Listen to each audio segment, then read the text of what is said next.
Magandang araw na naman muli mga kasuki. Gabi na nga kaya magsasara na ako ng aking munting tindahan. Alas 11 na nga ng gabi kung ako ang magsara ng aking tindahan.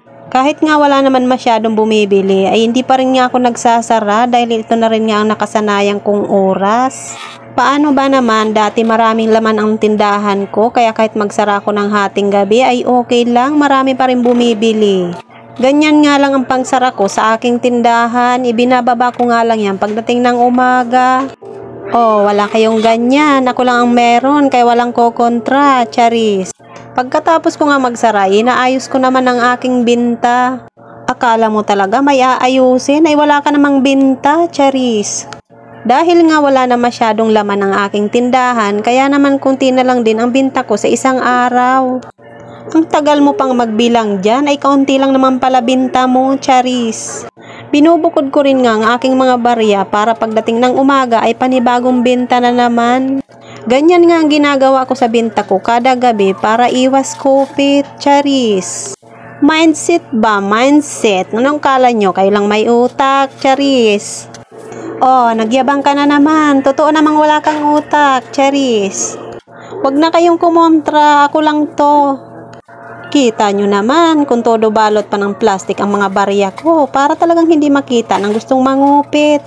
Bukod nga sa naka-plastic na ay nakalagay pa yan sa garapon. Siguro naman kahit magnanakaw ay hindi na yan kayang hanapin. Pagkatapos ko ngang ayusin ang mga barya ay nilagay ko naman sa wallet ang tig-20 na mga papel. Mabuti na nga lang meron pang tig-20. Nga lang kasi ang merong ganyan. Sa totoo lang naman kasi 20 lang naman talaga ang pera ko. Ang dami mo na naman daldal, bilisan mo na dyan at gumagabi na, matulog ka na, charis. Diyos ko, inulit-ulit pang pagbibilang, akala mo talagang laki ng benta. Sinigurado ko pa nga na tama ang bilang ko para talagang mapanaginipan ko pa at hindi ko nga ito makalimutan kinabukasan, charis. Pagkatapos ko ngang bilangin ay nilagay ko na sa wallet at nilagay ko pa nga ito sa bag. O ganyan talaga ang mga walang tiwala sa sarili, charis. Dinampot ko na nga ang mga basura at nilagay ito sa basurahan para pagdating ng umaga ay wala na nga akong lilinisin. Oh, baka akala nyo tapos ng gawain, matutulog na, hindi pa, meron pa akong gagawin.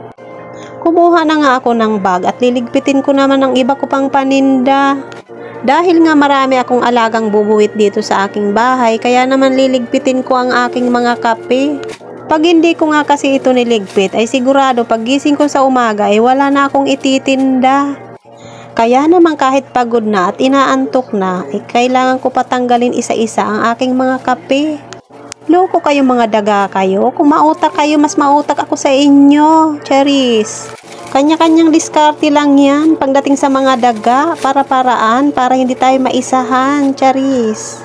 Dito na nga kami kumukuha ng pangkain namin araw-araw ay sasaluhan pa ng daga. Ano nang mangyayari? Nalugi na lang talaga, charis. Kaya naman kahit paulit-ulit ko itong ginagawa ay okay lang. Wag lang malugi at maubos ng daga, charis. Tingnan ko na lang talaga kung mananalo pa sa akin ang daga, charis.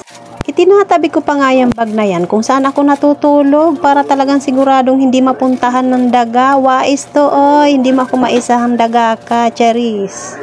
Tigilan mo ng kadadaldal mo. Hanggang sa muli mga kasuki. Thank you for watching. Bye!